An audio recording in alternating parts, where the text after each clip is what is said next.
learning under Katsuri Shibata for a while was it showed me a lot of the little intricate things that I was actually doing incorrectly. It really had me rethink my fundamentals. Sarcophagus, which he is the mummy. He is a fez wearing mummy with a red coat and really bad puns. I was RDC's first title fight, and now it's the first international fight. So I was super excited to have an opponent from overseas. You, petty human with the mask, tell me where Optimus Prime is. Hey, am I seeing things, or is there like a giant talking robot looking at me right now? Do not mess with me, human. Bring me Optimus Prime. How about I bring you a hockey stick to the face, pal? Google! I went up to the luxury boxes where they had a box for family and friends. And that's when I looked out and I saw like this little tiny ring in this giant sea of people, and I was like, holy fuck, I just did that. That's crazy. I really think Superman's going to be another Blue Beetle, the Flash situation where they end up losing money. I would like to be proven wrong. I would like for it to be good.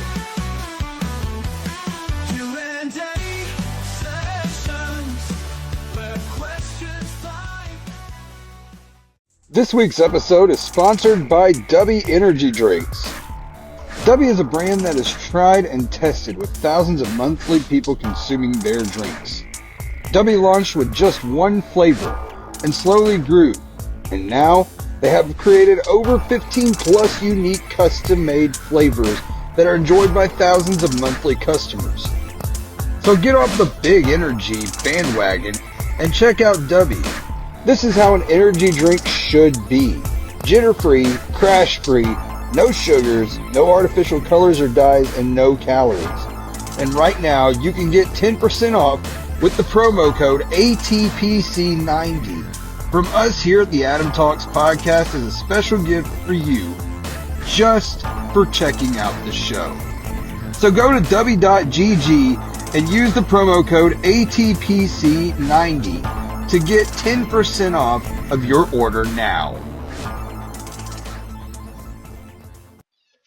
And we're back with another one right here, right now. And this is actually the final episode of the month of February. And we have a very special guest on this episode, a guy I know personally very well from not just being friends with the guy, not just being one of my very best friends, but being hated rivals in the wrestling ring as well.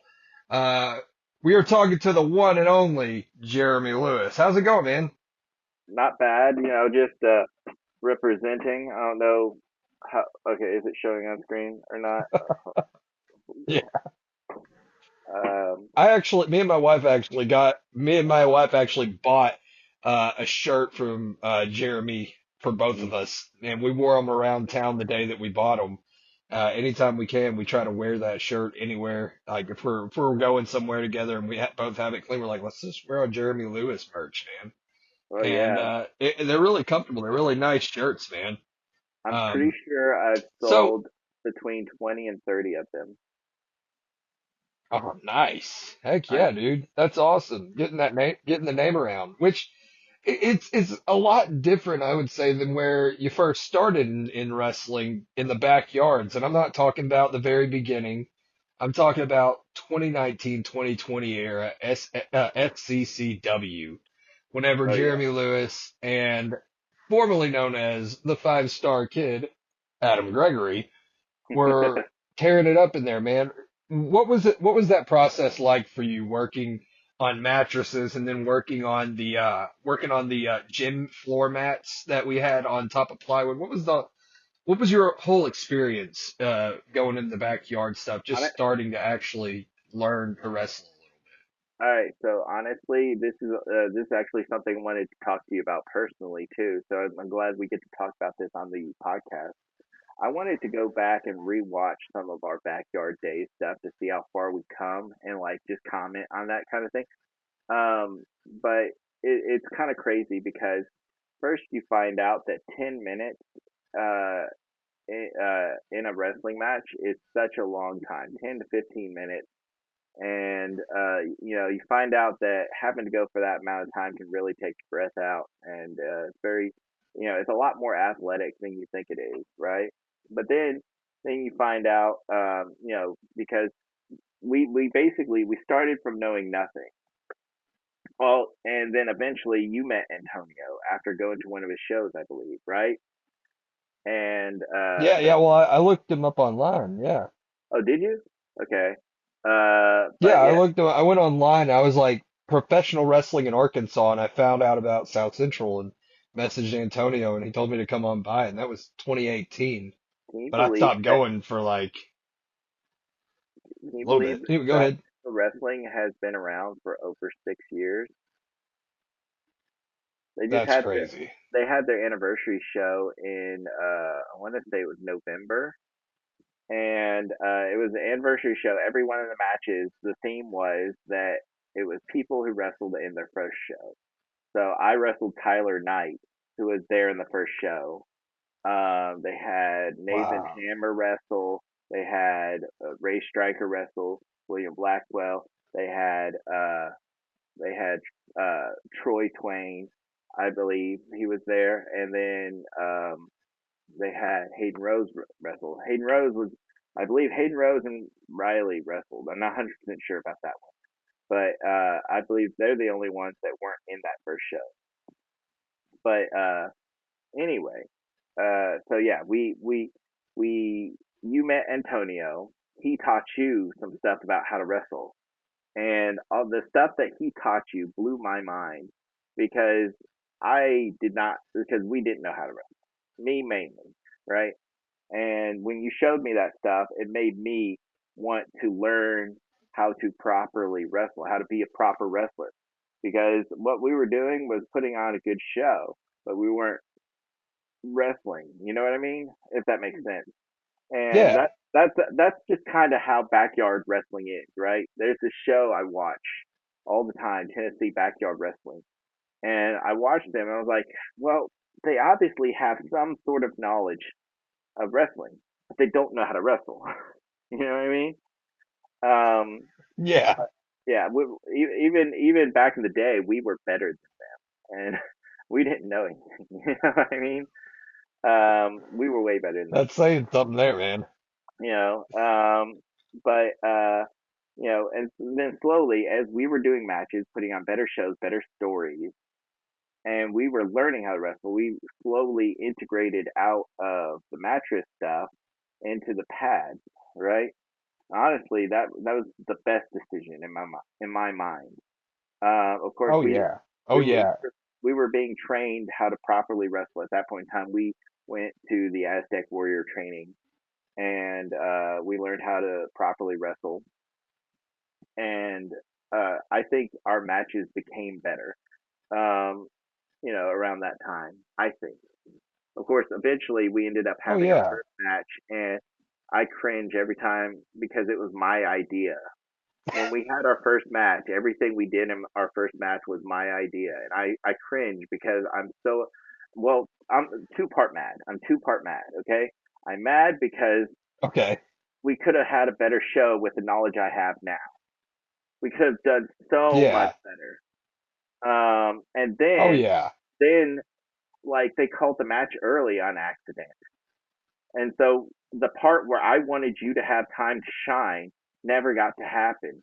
And I'm still to this day so sore about that, so angry, because it was literally just me wailing on you the whole time. And then right when I was like, okay, Adam, it's time for you to go. It's time for you to start winning. Take it home. Take it home. Take it home. Yeah,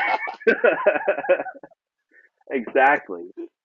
Um, I so mean, the thing that makes me cringe about it is just we didn't do anything in that match, yeah, we man. just Like chain we wrestled. didn't do anything in that match.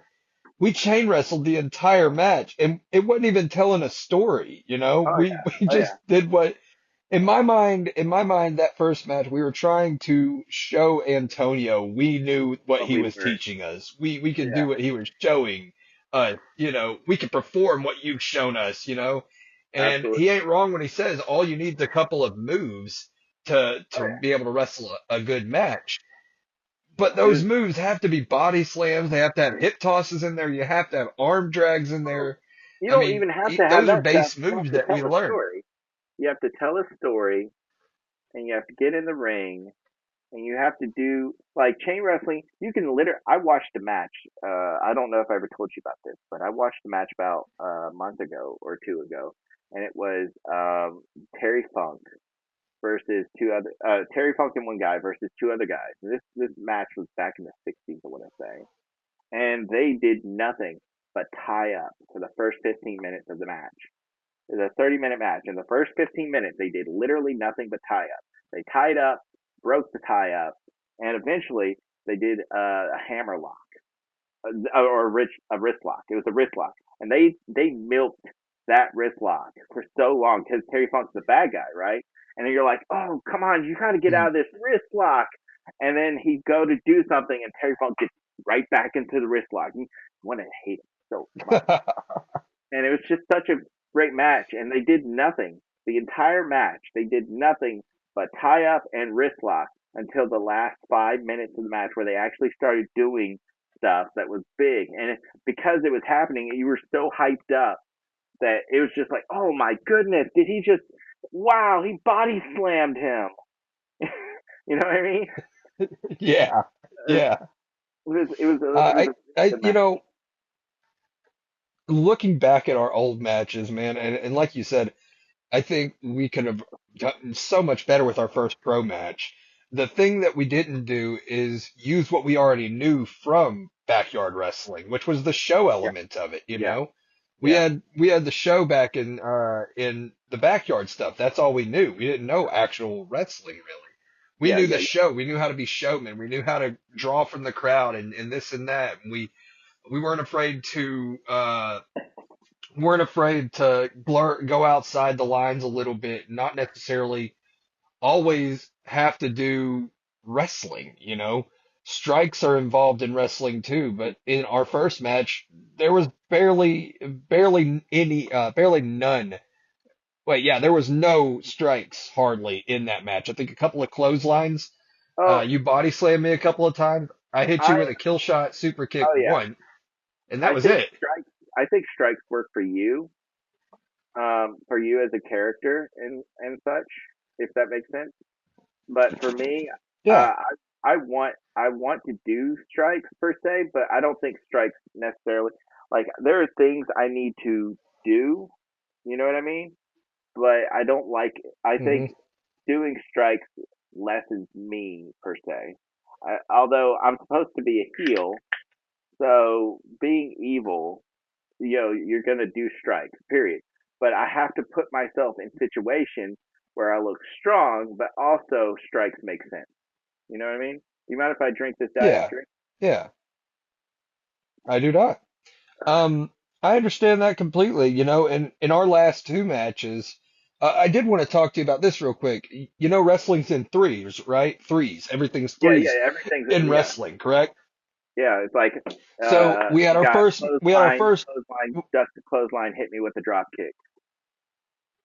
right, right. But even in a broader sense, we had our first match professionally at South Central Wrestling. Then we had our second match with the IWF Yeah, at Proving Ground or something. And then we had our third and final match at Comic Con last year for IWF. yeah. It's all in threes, man. And I have to say, my favorite match that I've ever had was with you, Oh yeah. professional or not. You know, it was the very last match that I had at Comic Con because not only did we put on a hell of a show, but I got to be in there with my best friend and my brother at the same time. And that crowd absolutely hated me. It was great. I absolutely loved it, you know. It was Oh the yeah. best. You know, Literally, I you played you chicken made shit heel and I ran off. because of how good you were at that, it made them love me, and I think that was awesome because I didn't have to do much, right? I didn't have to do much. You did all the work, I think. Well, I mean, I tried to do as much as I could because I know Alex didn't have any experience whatsoever in a wrestling ring He did great. refereeing or anything, you know. So I knew that not only that, but also I was not in the best shape at all out there, you know, not necessarily physically, because I've never had a six pack or anything wrestling, but you Yeah. know, I wasn't in the best physical shape as far as breathing, being able to catch my Yeah. breath and stuff. In the proving ground match, Mhm. you body slammed me perfectly. I landed flat, freaking flat as a board, man.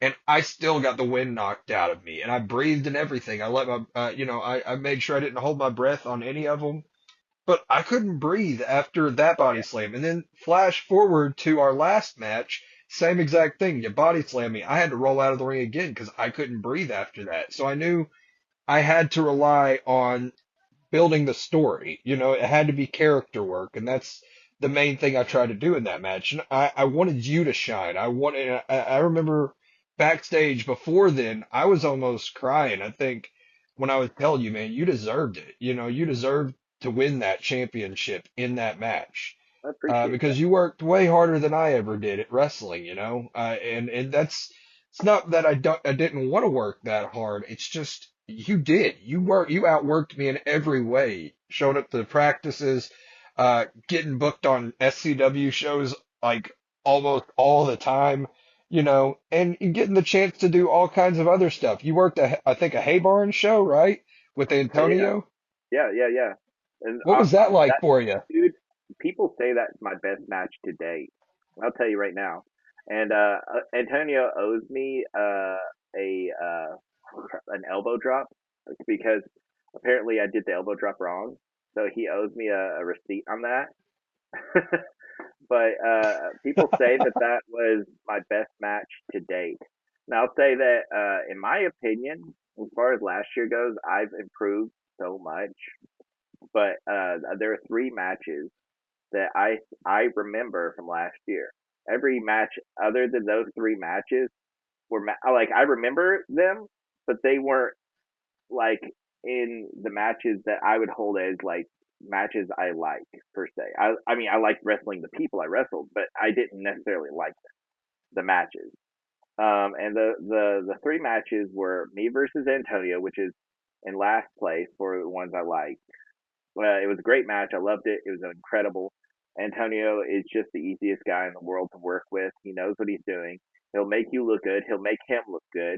And the match will be great. Everybody will love it. It was probably one of the best matches at that show. And that's saying something. You know what I mean? Because there were so many people who wrestled that show.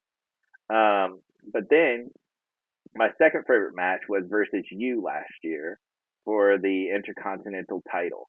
That was an incredible match. I really loved it. I had so much fun. The crowd was into it. Everybody loved it.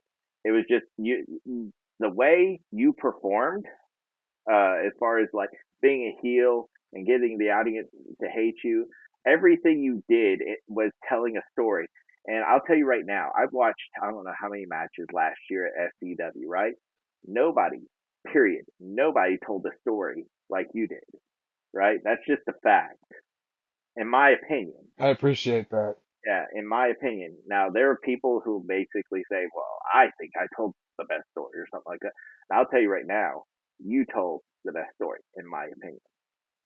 But then there's my favorite match, and I don't know. You may have watched it. I don't know. Is it the Kyle Love match? Absolutely, that was my favorite match of the year. I think that was my favorite match. Um, me versus Kyle. We told the story. It was great. I like when I watch video because watching a match as opposed to being in the match are two completely different things. You know, because like when I'm watching a match, I'm like, oh, I did that and I did that, or wow, this looks so much better than I thought it looked. You know what I mean? It's like in the moment you don't realize what's happening. You're just doing. And so we had a plan. The plan was me to be a bad guy, but he was also kind of a bad guy. So it really worked out, and I felt like it was watching a match from the '80s when I was watching the match. So I really liked that match a lot, and I'm really proud of that match. I don't know where it ranks on the scale of matches I did, how good it was, but I loved it. I don't know. Did You you know, see? you've had to work. I don't know that I've actually got to watch it fully yet, but I think I've watched parts of it. Um, it was very smooth, man. Very good match from the parts that I did see. Very smooth match, man. It went very well. Everything worked good together. From what, like I said, from what I've seen, very cohesive, very easy. Like it looked like a very easily worked match. Everything looked like it was supposed to look, essentially, you know. Yeah, Um, Kyle and Adam are really you good. know, I Oh yeah, man, they're great. Yeah, Uh, they're a lot you better know, than people give them credit for sure. Sorry, I've had to continue. work with people, and so have you, not only in professional but backyard wrestling, whenever we were backyard wrestlers, who didn't have training, man. What is your thought on working with people who haven't been trained? So there are a couple of people I wrestled last year. Some people who had different training, and then some people that I feel had no training. Right? There are people that you can tell I think obviously I know know. the one that had no training. but uh, but no, it wasn't you. But there are people that you can tell had different training. There are people you can tell had no training, and then there are people you can tell know what they're doing in the ring when they get in the ring, they know what to do in certain situations. Like last year during the Global Cup, I was watching. Oh man, I forget his name. He's the one guy who had a mask in that match. He was so good, but he got in he his music starts. He starts walking towards the ring, and you could tell that he was a big dude not to be trifled with. And he gets in the ring, and he looks at what's happening, and he looks down, and he sees somebody on the ground, and you know what he does?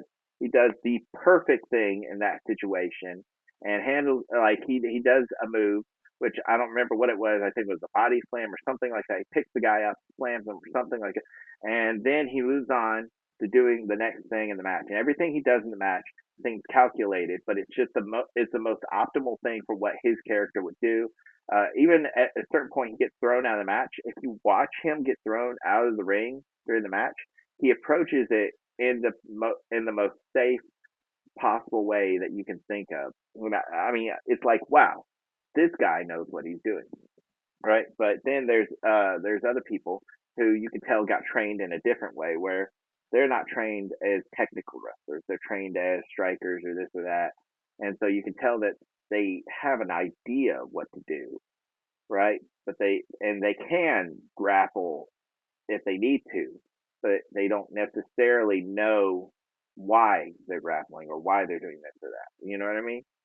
So it's weird Yeah, wrestling a wrestler that's not a technical wrestler, but he's still trained, right? But then there's the people that aren't trained, where it's like you watch the matches and they get in the ring and they just start punching each other and this and that, and it's not a wrestling match; it's a fight. You know what I mean? Um, and yeah.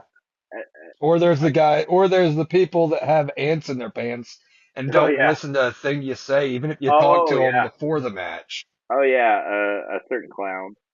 Uh, Yeah, I, a certain person that, I wrestled in a match a couple of years back, oh yeah, and you were in a match with him as well, oh yeah, at one of the shows as well. So, oh yeah, freaking but yeah, man, yeah. your overall feeling on wrestling, man. What is your overall feeling on wrestling as far as looking back to the beginning before you were professional to current day? What is your thought on your career as of right now? I love wrestling. Wrestling is probably one of the funnest things. You know how awesome it is to hear your friends come to you and be like, I was talking about wrestling the other day, and then they say they have a friend who is a wrestler, and they start describing me to that guy, and they're like, I know who that is. That's Jeremy Lewis. And it's one of the greatest feelings in the world that people know who you are. And they're like, you're the guy who's in that poster. I've been to Game Exchange. I saw you. Or, wait, Yeah. you're a professional wrestler? That's so cool, you know? And uh so being a wrestler from when I started as a person who really loved wrestling, growing to learn how to wrestle all the way to being a wrestler is great.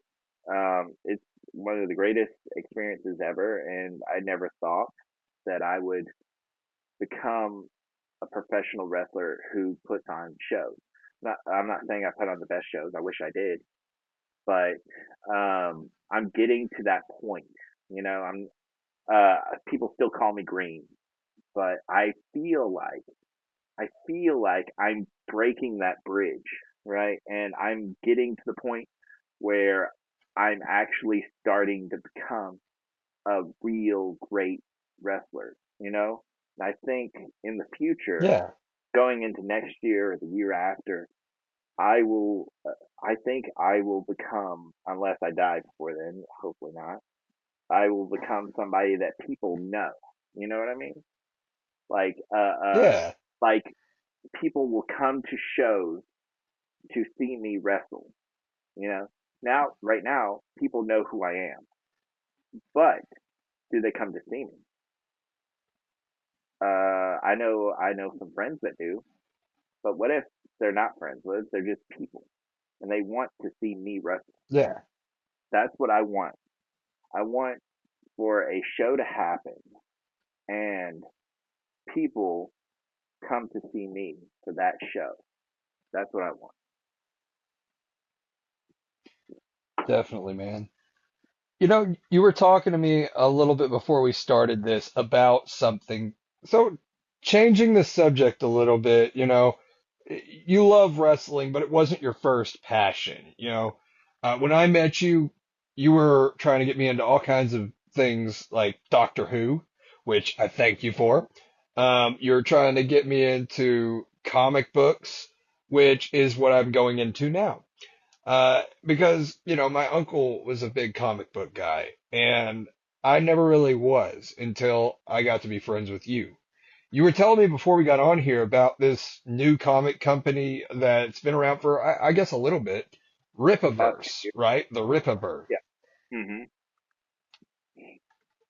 Tell us about it, man. I don't think I've heard about it apart from the couple of times we've talked about it here and there. All right. So there is a YouTuber who goes by the name of Young Ripa, right? And he was getting sick and tired of comic books, how they're not really good anymore. Instead of being superheroes, they're this or that, or whatever, right? So he decided to start his own comic book company, right? Put his own money, uh, you know, money where his mouth is, or whatever the phrase is. And he started a comic book company with his with a code of ethics, right? And the code of ethics for his comic book company is essentially that his comic book, and I have the ethics right here, and one of the issues of the comic, right? And that he'll the ethics are to respect the customer, to keep canon and continuity, and also have a comprehensive timeline. And so I don't know if he was a Joe Shooter fan or not, but that's kind of what original Valiant was. You know what I mean? And I love Valiant. Jim, uh, yeah, Jim Shooter Yeah, and Jim Shooter. Valiant. I'm, Yeah, I'm getting Joe Schuster mixed up with Jim Shooter. Joe that's Schuster and Terry Sue. Superman. That's Superman. Yeah, That's not. yeah. But I don't know if he was a fan of him or not. But he also Jim Shooter also saved Marvel. But anyway, so he created a comic book company, and so everybody bought the first issue of the first comic book he made. It was like 6 months later until he was able to get a second comic book out, right? But like I've Mhm. I've collected like 5 issues. Hold on, let me show you right here. These some of them are the same character, but this is issue number 1 of Isom, right? I love this cover, by the way, right? And this is well, there's a bookmark in the way, but this is Isom number 2, right? Then you Mhm. got Yaira. and I'm getting to a point about this, but I'm going to show you these issues real quick because they're so cool looking, right? Yaira, and I got to be quick because we're also on a podcast, so they're not going to care for this. But anyway, right? So I just showed you 5 issues, right? These are all issues, but they're the size of a volume, right? And Oh wow. yeah, like they're like 60 plus pages each, or something like 90 pages, and uh, so they used to be when the company first came out, because he didn't have like a distributor and all this other stuff. He had to charge a pretty high price. So like the first issue was like $50 or something like that. But he's gotten these comic books Oh down. wow. Yeah, he's gotten the price down to like, I want to say it's like $20 or something like that to buy an issue of one of his comics, right? And they just recently released like, I want to say 4 or 5 new comics, literally in a span of like a month or two, released that many. Like it was Oh like wow. 6 months, so on and so forth. Like for 2 years, he released 5 comic books over the course of like 2 years, right? 5-ish, right? But then it was like, okay, we're done playing around. We actually got everything set up. We got the gears rolling. Let's start releasing comics, right?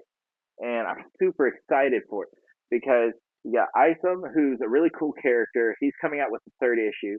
It's been 2 years and he's finally releasing the 3rd issue, but it's really like releasing a 3rd volume, right? Then you got Yaira. She's coming out with issue number 2. Issue number 2 is really good, right? Then you got Gooding, which is cool, but the new comic is like not dealing with Gooding.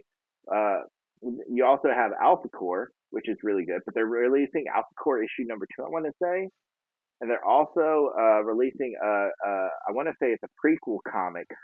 Um, I don't remember what the name of the prequel comic is, but it blows my mind the premise of it because I'm not 100% sure what happens, but I think it's about Texas separating itself from America because it has superheroes in it, right? People with Oh superpowers wow. are in Texas, so they're becoming like they're separated.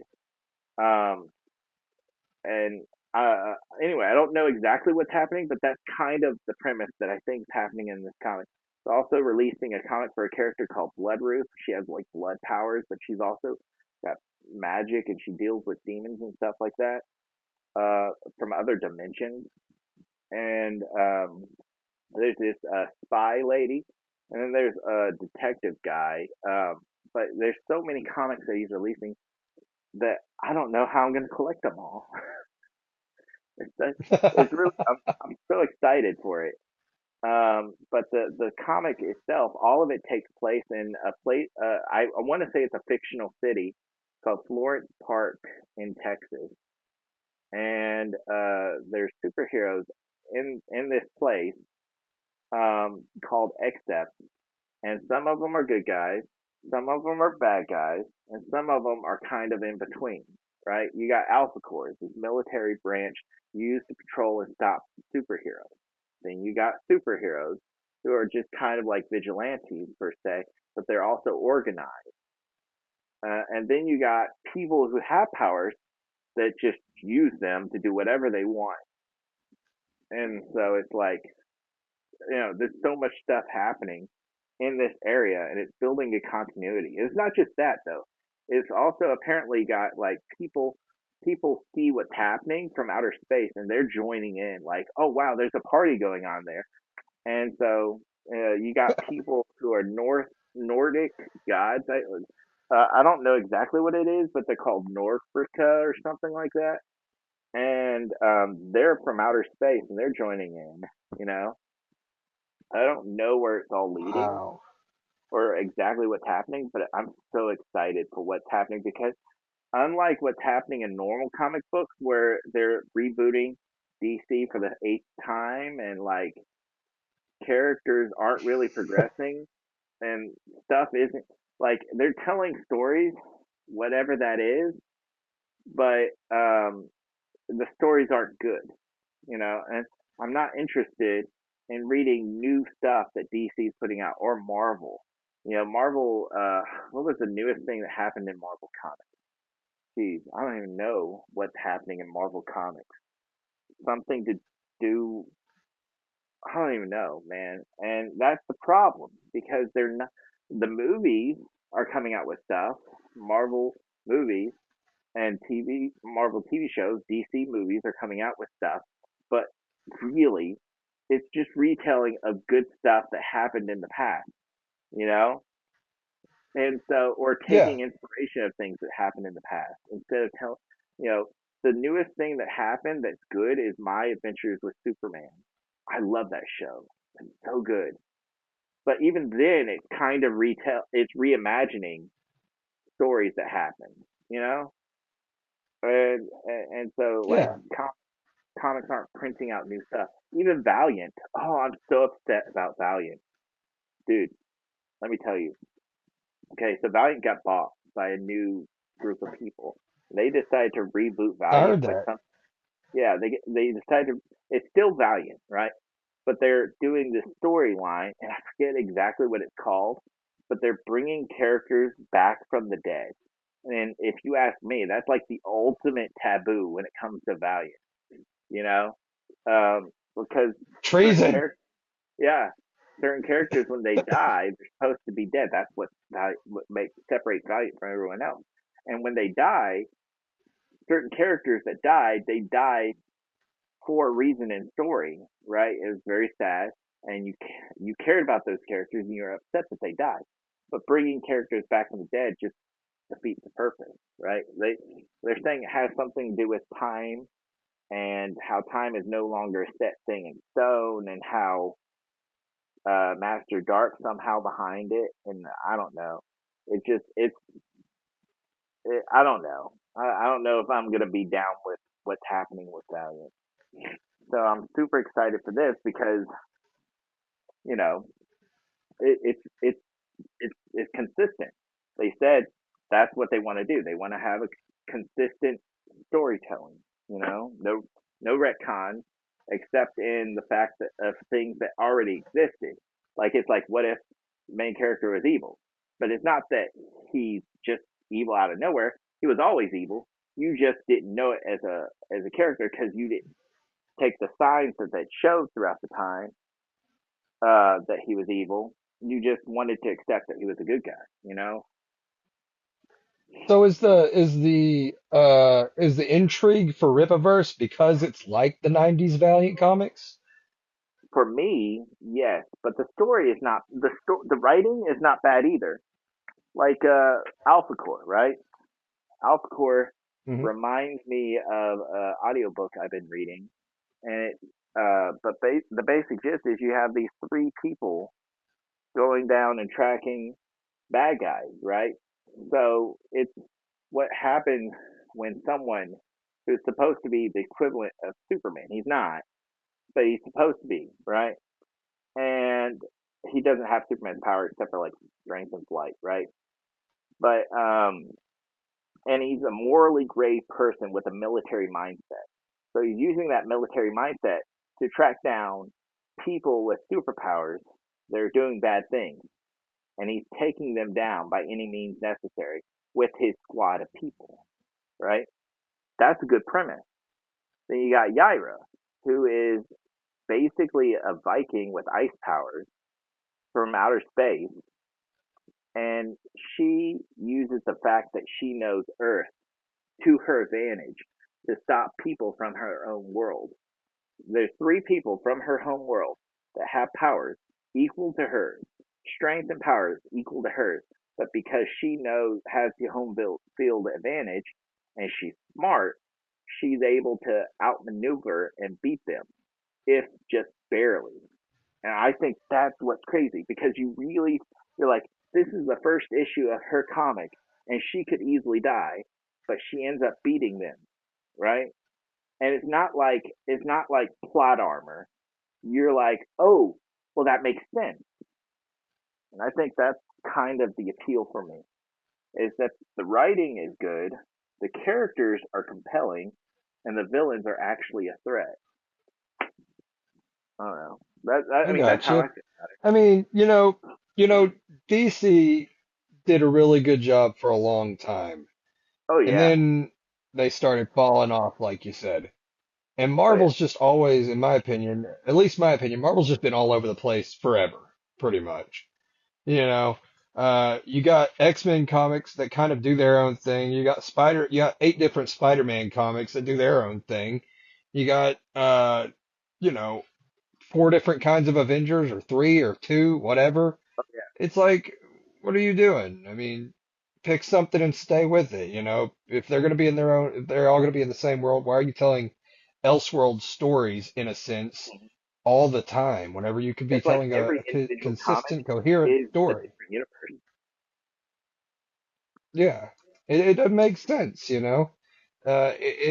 It makes more sense to have one storyline, one something, and add on to that, branch off of that, and not have like 5 different Spider-Man, Peter Parker Spider-Man. I'm not talking about Miles Morales or uh Spider Yeah. Gwen or Spider Pig or any of that kind of stuff. I'm talking about Peter Parker. We need one Peter Parker story. We need one Miles Morales story. We need one Wolverine story. We don't need 4 Wolverine stories. Just give me one. You know what I mean?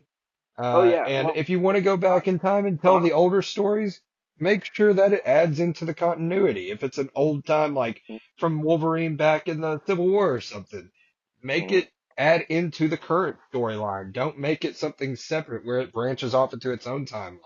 Well, it's not just It that doesn't make a though. lot of sense to me. It's also consistency with writers, right?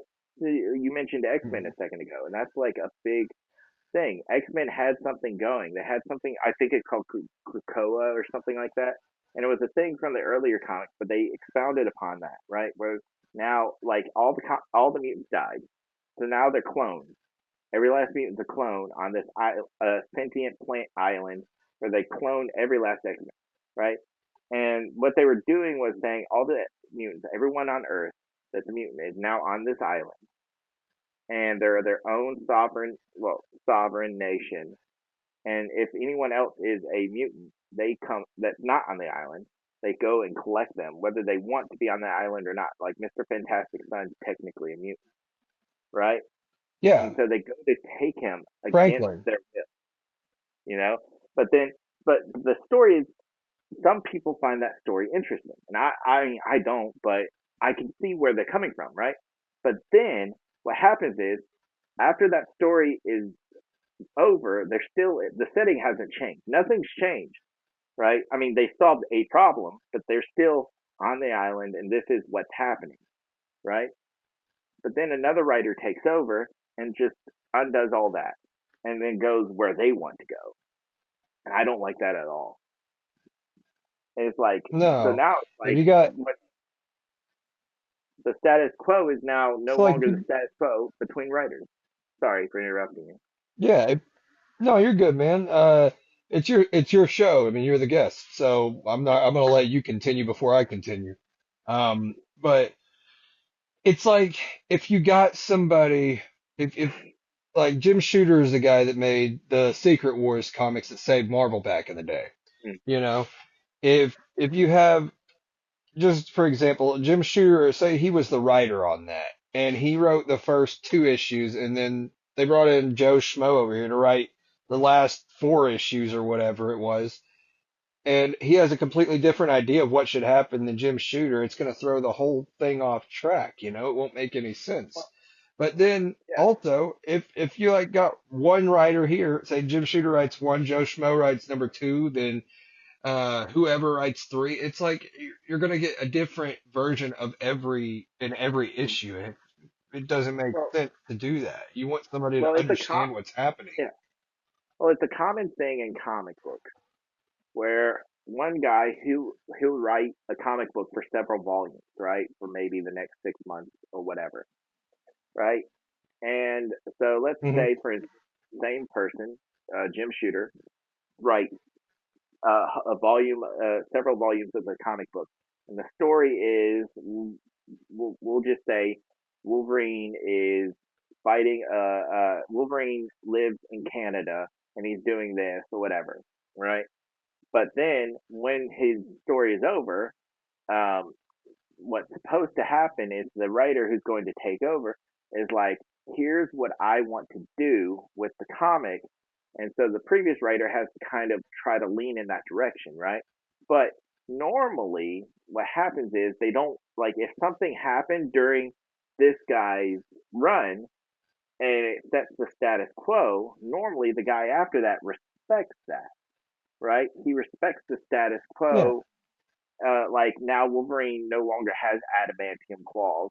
This is a big deal. He's lost his adamantium. And so going forward in the future, you expect he won't have adamantium, right? So the guy who Right. takes over shouldn't immediately just give him his adamantium claws back. You know what I mean? If anything, he would Yeah. either restore them at the end of his run or just not at all, because this is a very important thing that's happened. You know what I mean? Yeah. Yeah. And from the way it sounds, that's where the Rippaverse differs.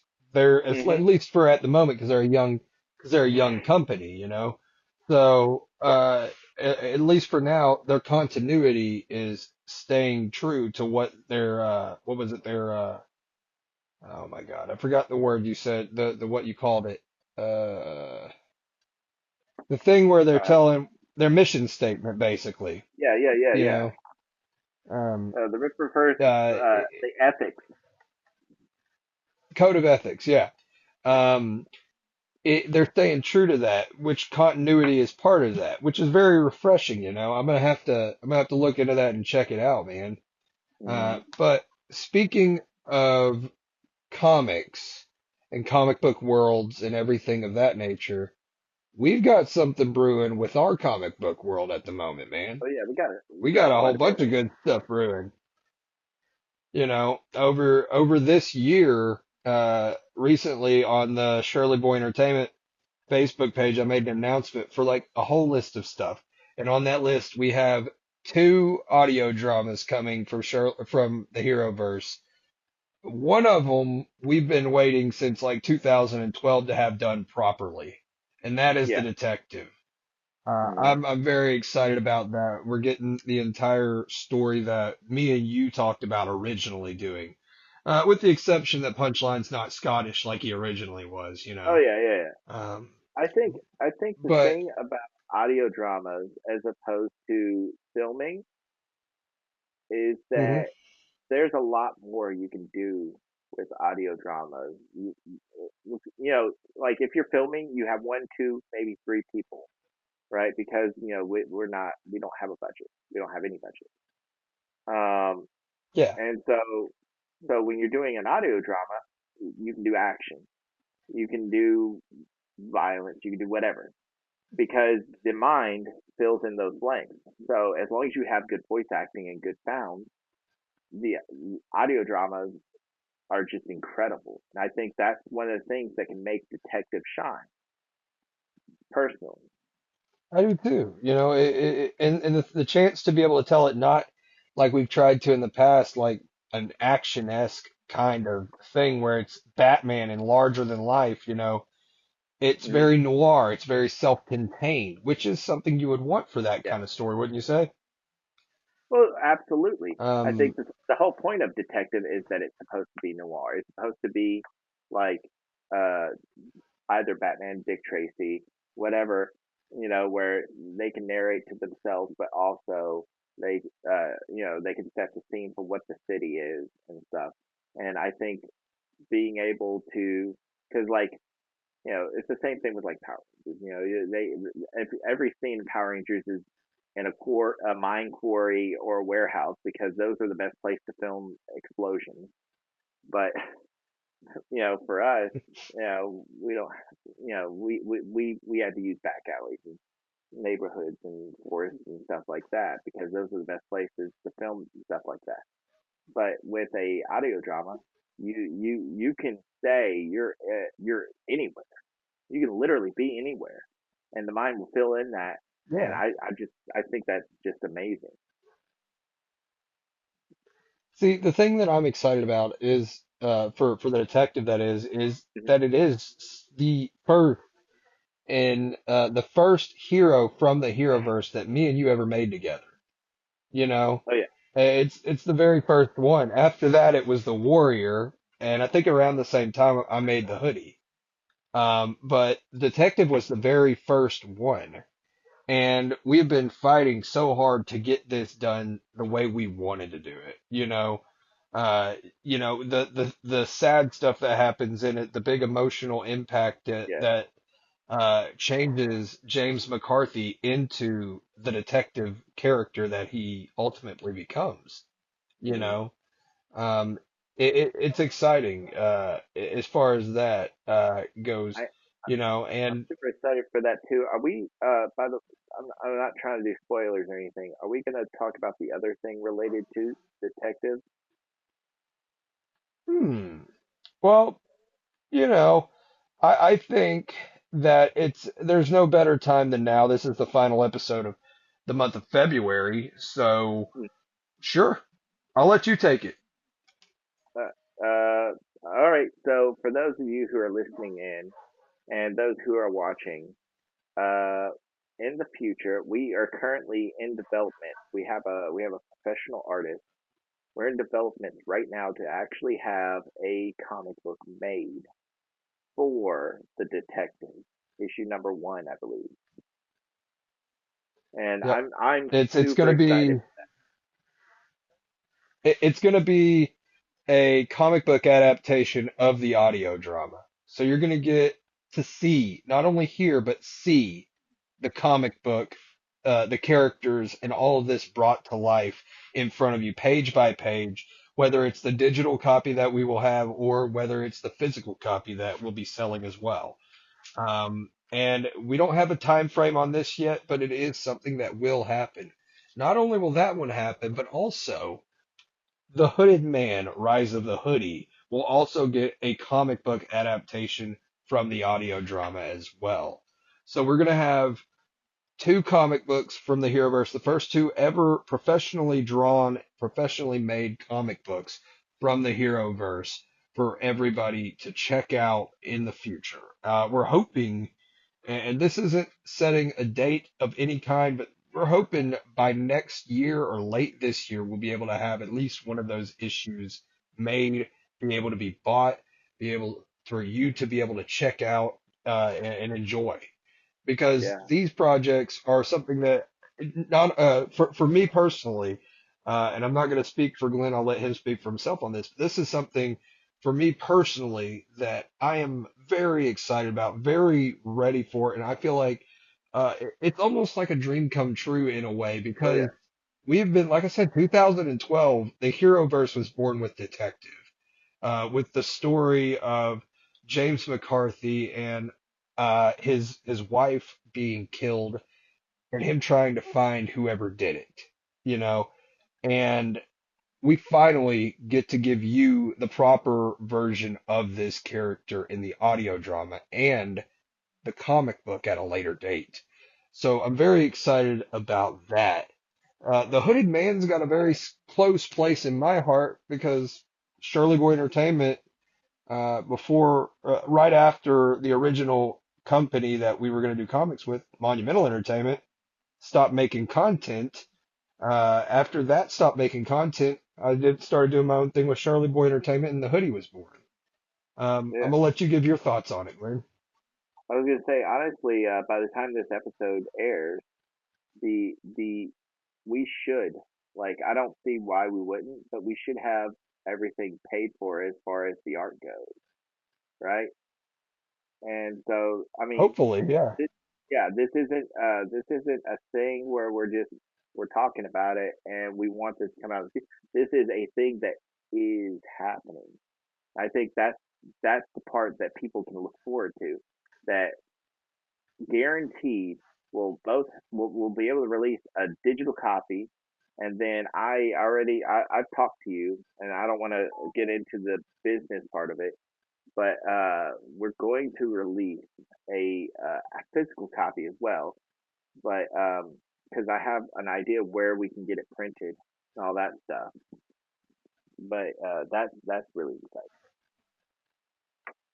the whole thing is really exciting for me. You know, not only is it the start of the Heroverse, officially the start of the Heroverse, and I've used this term before in the past, and I'm using it again because it's really what's happening. It's the real reboot of the Heroverse because if you go back and you've seen the short films that I've made for the detective, you've been part of the Warrior show, the 3 episode miniseries that we did, uh, the 3 episode miniseries hoodie show that I did, and none of that worked out the way we wanted it to. None of it was able to be done the way we wanted it to be done. You know, we wanted it to be much bigger, much grander. We wanted it to be much cleaner looking, and we couldn't do that honestly. But now with these audio dramas, now with these comic books that we are going to be having, we can see our dream for this universe to be to become a reality. What's your thoughts on the reality of all of this? I mean, Yeah, I'd just like to know what you think about it. absolutely. Give me 1 second. I need 1 second. Sure.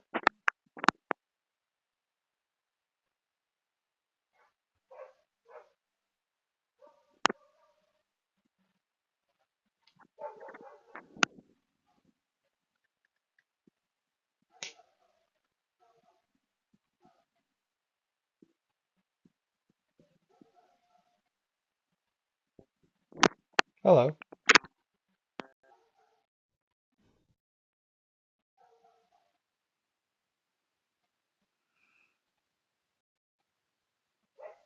All right, how well can you hear me?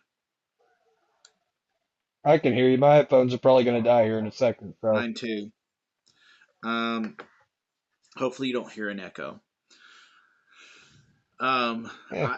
I, as far as my reaction for it becoming a reality goes, I am more excited for this than I have been for any other project we've ever done in the past involving these things. Um, this is a real thing that's really going to happen, and the fact is that we're going to have a actual comic done by a professional artist with a audio drama where we can realize the dream that you had along with me in the past several years ago in such a high quality format that you have no idea how excited I personally am to see this happen. And I feel like if anybody who's listening to this or hears about this in when they by, pass by or whatever, they should know how excited they should be for such a great thing happening, you know? Audio drama or comic book, they should be really excited because the quality of this is so much better than anything we've done in the past, and we've done some good stuff, you know? I agree. I agree, man. I agree. You know, we had the Hooded Man movie completely made at one point, and we had to completely ditch it because with we had problems with one of the actors in it. So in order to not have any kind of what's the word disagreements or whatever, any kind of uh uh yeah, basically disagreements, I guess. Having any kind of problem from that actor saying, I was in this, you should give me credit, or whatever it may be, we just canned the project. And it was a good movie, you know. It was a good short film, but we weren't able to do that. Uh, and then other stuff that we've done, you know, it kind of fell short. Hmm. Me and you have worked on the Flamian comic years ago, which is a character that I made and you helped me come up with a story for. Which was really good, if And you ask me. we made a comic for that. Oh yeah, man, I thought the story was great. Uh, the art was subpar at the time because I I mean, could not draw for what amazing. it was, I thought it was also But great. but we did that, And apart from that, really, there hasn't been a lot of anything, you know? Hmm. We had the trilogy of Syndazine Saga is what I called it, Hmm. and all three of those movies were not amazing altogether. You I know, thought some of them were good, we didn't have. really good actually.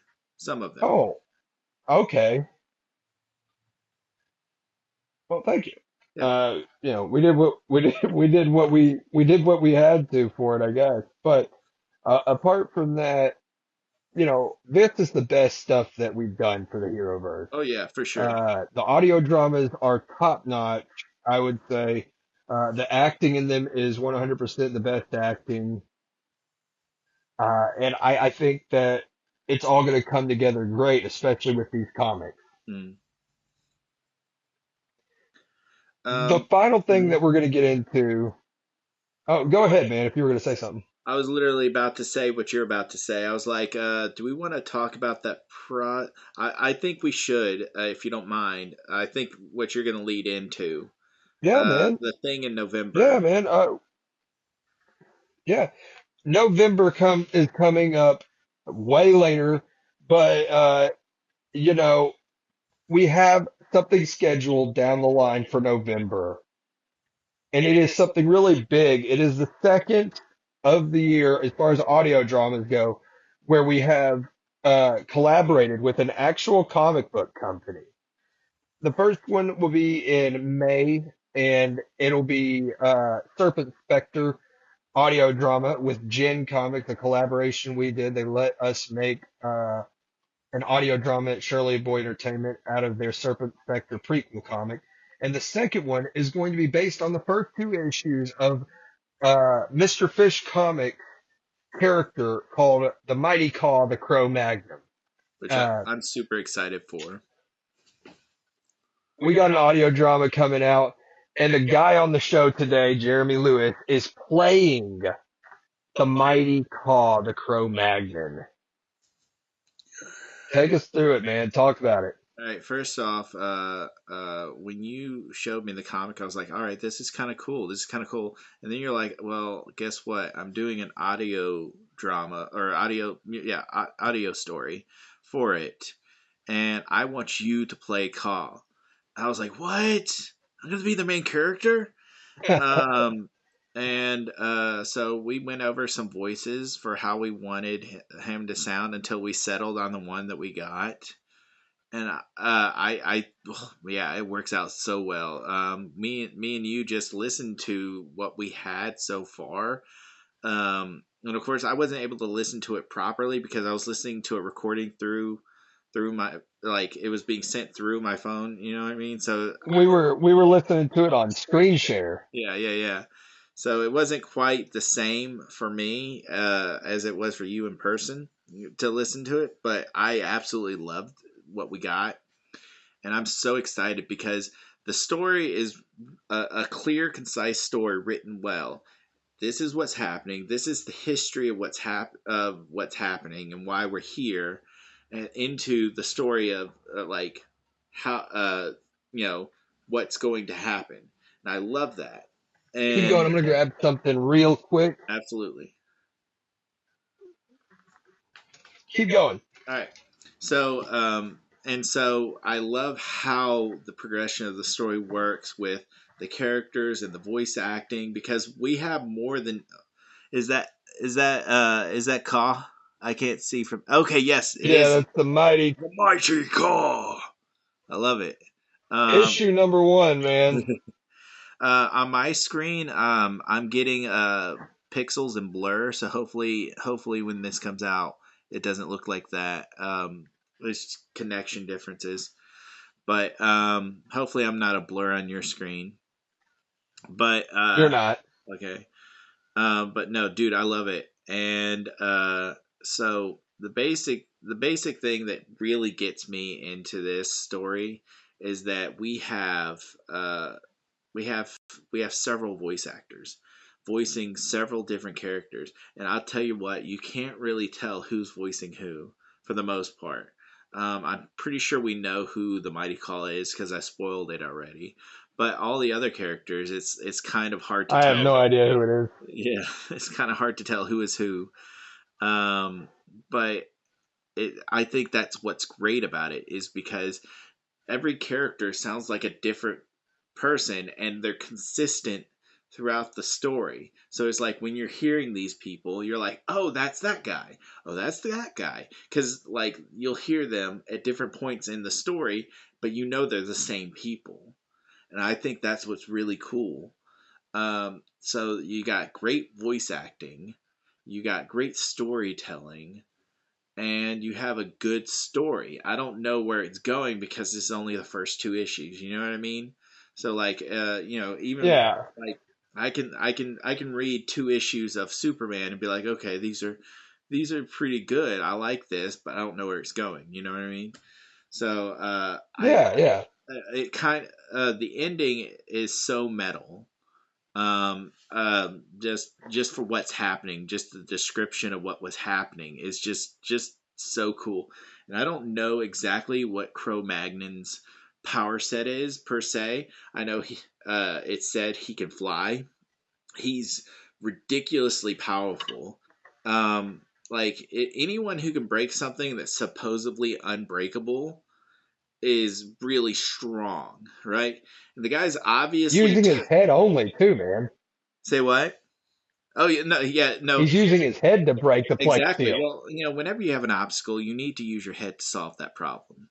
Um, He took that very literally. yeah, but the thing is, as far as his toughness goes, from what I can tell, he's not like Luke Cage tough. He's just really tough, right? Like, his skin can be pierced, I think, by blades and stuff like that. Which kind of is contradictory to the fact that he can break unbreakable stuff but not hurt himself from breaking it. But it's a comic book, so comic book logic.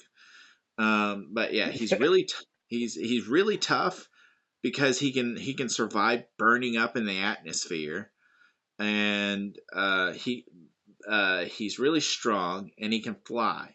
So I know that much, but he can still be harmed by enough blades and stuff like that because it's not he doesn't necessarily just he can't necessarily run into bullets if that makes sense, at least from what I can Yeah. tell. I'm not 100% sure. So but I As like far as I this. know, he can't. Like, to me, Cro-Magnon is like what Hawkman should be. And I know Yeah. I know how that sounds, but I mean, if we're being honest, like all the portrayals of Hawkman are very convoluted, and he as a character is not very consistent. But his character personality is supposed to be he's a warrior who saves the day and stuff like that, but he's not really a warrior, nor does he save the day all the time. It's just he just kind of shows up. And a good example of that is in Animal Man, right? He shows up, does not fight anyone, does not really say anything. All he does is push a button and stops a bomb and then flies off. And I'm like, I mean, is this Hawkman? Is this who Hawkman is? Like, who is Hawkman really outside of his own comic?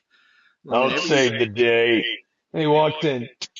Yeah. So like he doesn't seem intimidating. Like you have the Black Adam movie, right? Hawkman shows up and he's supposed to be able to somehow stand a chance versus Black Adam. And I don't feel like he can at all at any point in that entire movie. During the 18 times he fights Black Adam in that movie, I never really feel like he stands a chance. Or does anything of consequence in the whole movie other than complain. Well, that's the thing. He's not fighting Black Adam. He's fighting The Rock. There's a big difference. Yeah. He's the But final boss. it's like what are Hawkman's powers?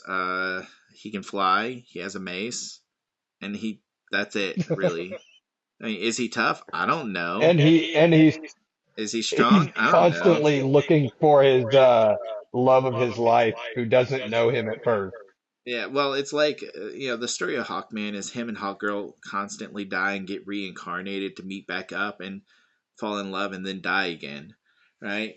A Man, story that's is a great always story kind, but there. the problem, but the problem with that is that it's never approached in such a way that you care about one or the other because you're like, oh, they're just gonna die again. And normally, every story that involves them dying, and I'm like, well, I don't care. Why should I care? Right. But anyway, Very excited for this audio drama in November, though.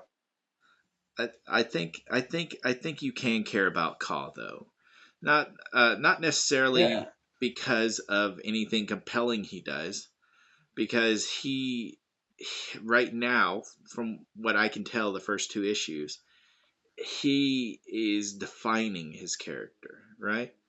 And I think that's what's cool about it. It's like you learn what he's capable of, what kind of personality he has, and then the story building is what seems, because it's like the story's just begun. The end of the second issue, the story has just begun. Now the story is beginning. Who is he, and how is he going to affect this world? And what relationships is he going to build, as far as like people he can trust, people he can't trust, enemies he'll make? That's what I'm looking forward to, you know? Definitely, man. I have the first 4 issues Oh, so you actually know more than I right do. now. I do. I have the first 4 issues of the Mighty Caw the Cro-Magnon, and it's pretty cool. The first 2 issues is really good. The third and fourth issues, I can't remember right offhand, but I do have them. Uh, It feels like to and me that the barbarian character he portrays to his enemies is not the true him. He seems like he's actually an intelligent person. It seems like that mhm. to me, that he's actually an intelligent person, but he wants his enemies to fear him, so he portrays himself as a brutal barbarian. Is that kind of what the Right. third and fourth issue kind of led on? I don't remember exactly, but I know in the third and fourth, he's kind of like he meets somebody in. Hang on, I can get I mean, you can't see it, I don't guess. I'll have to send you pictures, but Yeah, because I don't know if oh, because people have to buy the comic. Yeah, guys, if you are listening to oh this no, or I watching the may video, only have the third issue of it. yeah, if you're listening The to fourth this issue's in or my watching thing. this on another platform, buy the comic. So he meets a It's really girl. good For art. anybody who's able to see it, you can see there's a girl here. Whenever he lands on the planet, there's Mhm. a girl that he meets, and I believe he's more like a lone guy. Like he wants to be alone, but I'm not entirely sure. I don't remember. Mhm. And as far as his intelligence goes, I've only read those other 2 issues. So I mean, I'm not able to really get that much out of that. I gotta get more of them, and Mhm. I've told officially that I want to get more of those comics, but I just haven't had the extra money to be able to do I mean, so. And that's they're that's pretty fair cheap enough. on his website. But yeah, you should if you're watching this or listening to this, buy the comic, check it out. I need to get me a copy as well, but um, like for real, this seems like it's going to be a really good story. I think. We're giving you the introduction to this character. We're showing you what he is, not necessarily who he is, but what he is. Mm, This barbarian warrior, this guy that can break out of something that's said to be unbreakable, and you just get to see how he gets to the end of it, and it's mm, really good. Your mind will create everything for you. It's really good. Trust me, it's something you're going to want to hear in November. 100%. I agree. But man, I listened to it and I was I'm hyped. definitely, man. Um, well, man, we've actually ran over just a little bit of what I usually do on the show, but I don't regret it. It's been a great show, man. Uh, we're gonna end the show the same way I end it every time, with gratefulness, because I'm such a big fan of gratefulness. I'm such Mm, uh very appreciative, very grateful for everything that happens in my life. So I'm going to say three things I'm grateful for, and I will let you do the same. Okay. For me, they don't change, and they have not ever changed. Um, the first one is my support system, my family, my friends, my beautiful wife, two beautiful daughters, my brother, mom, dad, anybody who's supported me in wrestling, movies, music, podcasts, audio, anything. I wouldn't be where I am without the people that support me and make me stronger and better for it. So I'm very grateful for them. The second one is you, the guests that come on the show, man, because if I'm being honest, dude, you didn't have to come on here, man. I'm just a guy that likes talking to people on the internet. So, I mean, you didn't have to be on here. And I'm very grateful for the fact that you chose to come on the show. It means the world to me. So I'm very grateful for all the guests that I've had on the show, especially you being one of my very best friends. Uh, and the third thing is the good Lord above, because without God, nothing is possible, and with God, everything is possible. Yeah, I knew you were going to do that, and And I was the thinking in my head you're going to steal and my the grateful. and the the other part is my health, because I'm constantly getting better. You brought me to the doctor the day after, a couple days after my car fell How on are me, you doing about that, by the and way? man, my back hurts sometimes, especially right before it snowed, dude. My back was like tensed up like crazy, man. I was like, oh, I couldn't hardly move. It was terrible. But on the regular, I'm doing all right, you know. I'm doing all right. I'm doing a lot better. Um, but since then, I've been getting better and better. My health just got better and better. And my mental health has continually gotten better from going and visiting my therapist and everything like that. So, Jeremy Lewis, Glenn, Yeah. what are three things you are grateful for in this moment? Oh yeah, absolutely. All the people I've ever pinned. One, two, three. No, I'm just kidding. I'm just kidding. Um. So let's be real. I was gonna thank God as well. But I mean, I'm still gonna thank Him. Fact is, there's so much stuff in the past year or two, and I pray every night. But the past year or two, I've really seen His work on my life, and there's so much stuff that's really changed, and I really appreciate God for that, because like without Him, I think I would probably be so miserable. But that's my relationship between me and God. So the second thing, unless you want me to give a real thing for number one, but the second thing that I am grateful for is all the friends that I have over that have been with me since I've come to Arkansas.